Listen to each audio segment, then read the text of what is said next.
Em março de 2026, os Estados Unidos bombardearam a ilha de Karg. O mundo inteiro ficou olhando para o fogo, para os preços do petróleo, para as declarações de Trump. Mas ninguém estava olhando para o lugar certo. Porque o que acabou de acontecer no Golfo Pérsico não é apenas um ataque militar. Não é apenas uma jogada geopolítica. É o início de uma sequência que profetas descreveram há 2000 anos. O dragão vermelho travou, e quando um dragão trava, ele ataca. Fica até o final desse vídeo, porque o que eu vou te mostrar hoje não está em nenhum jornal. Está escrito desde antes de você nascer. Antes de entender o que está por vir, você precisa entender o que é Karg. A ilha de Karg é uma pedra de 8 quilômetros no meio do Golfo Pérsico. Pequena no mapa, gigantesca no mundo real. Por ela passa 90% de todo o petróleo bruto que o Irã exporta. 90%. É o coração do Irã. Trump chegou a chamá-la de a joia da coroa do Irã. E quem compra esse petróleo? A China. Mais de 90% da produção de Karg vai direto para refinarias chinesas. São 1,5 milhão de barris por dia, todo dia, sustentando parte do milagre industrial chinês. Agora os SUA atacaram as instalações militares da ilha. Disseram que a infraestrutura petrolífera foi preservada, mas já lançaram o aviso. Qualquer interferência no Estreito de Hormuz e a decisão muda. Isso não é geopolítica comum. Isso é uma faca apontada para a jugular da China. E você está achando que a China vai ficar parada? Nesse vídeo eu vou te mostrar 3 coisas que a grande mídia não está conectando.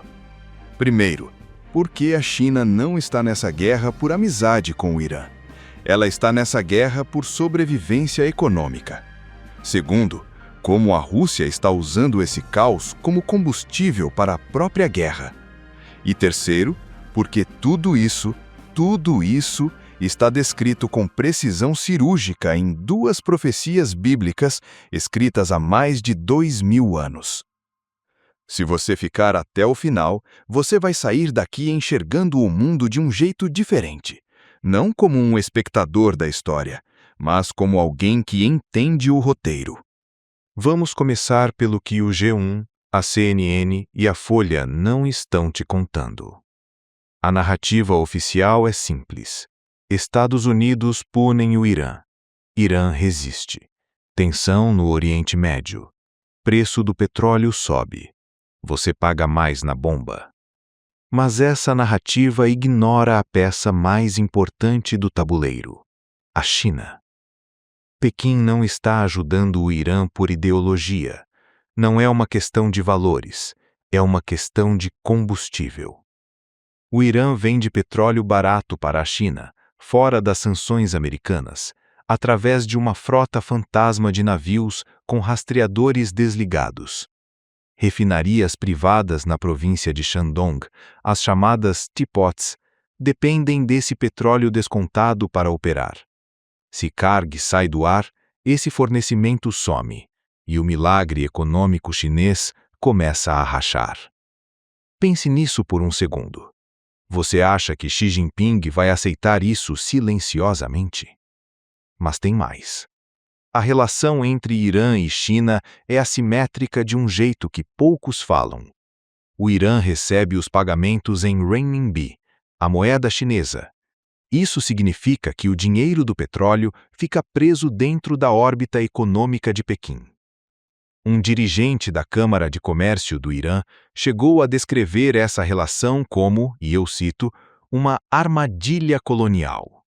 O Irã está preso à China, e a China está presa ao petróleo iraniano. Os dois precisam um do outro para sobreviver, e agora o Ocidente ameaça cortar essa artéria. Mas aí entra o terceiro jogador, e esse é o mais perigoso de todos: a Rússia. Putin não está nessa guerra porque gosta do Irã. Putin está nessa guerra porque caos no Golfo Pérsico significa preço do petróleo nas alturas, e petróleo caro é oxigênio para a guerra na Ucrânia. Quanto mais alto o barril, mais dinheiro para o Kremlin. A guerra do Irã é, do ponto de vista russo, um subsídio involuntário. E eles já estão agindo. Satélites russos e chineses monitoram movimentos militares americanos na região. A tecnologia de guerra já não é mais só de exércitos, é de órbitas, de dados, de inteligência artificial. A Terceira Guerra não começou com uma declaração formal, ela começou com energia. Você está percebendo o padrão? Me diz uma coisa, você ainda acha que o preço da gasolina no Brasil subiu só por causa do câmbio? Ou agora você está começando a ver o fio que conecta tudo isso? Comenta aqui embaixo. Eu leio todos. Agora eu preciso te levar para um lugar que a maioria dos analistas geopolíticos nunca vai. Porque eles só enxergam o presente. O verso do reverso enxerga o roteiro. Apocalipse capítulo 16, versículo 12. Abra se você tiver uma Bíblia. E o sexto anjo derramou sua taça sobre o grande rio Eufrates, e a sua água secou-se, para que se preparasse o caminho dos reis do Oriente. 2000 anos atrás, João de Patmos descreveu uma cena específica. O caminho dos reis do Oriente sendo preparado. Um exército sem precedentes marchando do leste em direção ao centro do mundo. Para esse exército se mover, o Eufrates precisa secar. E olha o que está acontecendo. Imagens de satélite confirmam que o Eufrates atingiu níveis críticos nos últimos anos. Represas na Turquia controlam o fluxo. O rio, que por milênios foi barreira natural entre civilizações, está encolhendo. E não é só fenômeno climático. É também uma questão de decisões políticas. O secar do rio pode ser acionado por vontade humana. Mas aqui está a parte que vai te fazer pausar o vídeo. A profecia não fala apenas de um rio físico. O rio Eufrates era a fronteira entre o Ocidente e o Oriente no mundo antigo. Secar o Eufrates significa remover a barreira, abrir o caminho. E o que o Ocidente está fazendo hoje ao atacar Karg? Está secando a fonte de energia do Oriente. Está forçando a China e a Rússia a moverem suas peças. Está removendo a opção de permanecer neutro. O Ocidente acha que está apenas punindo o Irã, mas pode estar, sem perceber, preparando o caminho que a Bíblia chamou de rota para o Armagedon. Você acha coincidência? Ou você começa a ver o padrão? O profeta Ezequiel, no capítulo 38, descreve uma coalizão que durante séculos pareceu impossível. Uma aliança liderada por Magog, que estudiosos identificam com os territórios ao norte de Israel, a região da Rússia moderna, junto com a Pérsia, que é o Irã de hoje, e outras nações.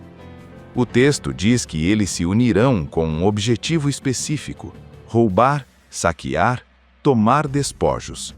Ezequiel 38, versículo 12, para arrebatar despojos e apoderar-se de presas. Em 2026, o saque é energético.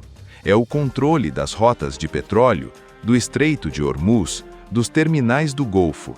É quem vai ditar as regras do mercado de energia global pelos próximos 50 anos. Agora olha o que está acontecendo em tempo real. Rússia e Irã nunca estiveram tão próximos operacionalmente quanto agora. A pressão americana sobre Karg forçou essa aproximação a um nível sem precedentes. A Turquia, que aparece em Ezequiel como Togarma, flerta com os dois lados e mantém posição ambígua na OTAN. Ezequiel disse que essa coalizão se formaria quando Israel fosse cercado, quando houvesse motivo de interesse comum, quando o saque valesse a guerra. Nós estamos vendo isso acontecer ao vivo, não como repetição da história, como revelação dela.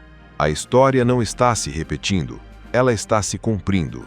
Se a Bíblia descreveu com precisão a formação dessa coalizão, a seca do rio Eufrates que abre o caminho do Oriente, E o movimento de reis vindos do leste em direção ao centro do mundo? O que exatamente estamos esperando para levar isso a sério? A grande mídia vai continuar cobrindo isso como crise no Oriente Médio número 47. Vai te dar gráficos de barril de petróleo. Vai trazer especialista de gravata para falar de balança comercial. Mas o verso do reverso te diz: o que você está vendo agora não é uma crise, é um roteiro. E o roteiro tem autor. O Ocidente acha que está jogando xadrez com o Irã, mas pode estar, sem saber, sendo peça em um jogo muito maior. Um jogo onde as regras foram escritas há 2 milênios e onde cada movimento, cada sanção, cada bomba, cada barril de petróleo está colocando as peças no lugar certo para o ato final. Isso não é fatalismo, isso é lucidez. O G1 e a CNN chamam isso de geopolítica.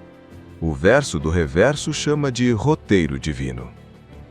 A peça que faltava no tabuleiro sempre foi a China, e ela acabou de ser colocada no jogo à força, junto com o urso russo, junto com a Pérsia. 3 peças, um tabuleiro, uma profecia. E você que está aqui agora tem uma escolha que a maioria das pessoas não vai ter. Você pode continuar olhando para o barulho da política nacional, para o dólar, para a fofoca de Brasília. Ou você pode olhar para o horizonte e entender o que está vindo. Não é sobre ter medo, é sobre estar acordado. A questão não é se isso vai acontecer. A questão é, quando acontecer, você vai estar surpreso ou vai reconhecer cada passo? Se esse vídeo te fez pensar diferente, se ele conectou pontos que você nunca tinha visto conectados antes, então você já sabe o que fazer. Se inscreve, ativa o sino, porque esse é exatamente o tipo de análise que eu trago aqui toda semana. O que está por trás do que você vê, o reverso do que te contam. E comenta aqui embaixo, você acha que estamos no início do cumprimento dessas profecias ou ainda é cedo demais para dizer? Eu quero saber o que você pensa. Até o próximo vídeo.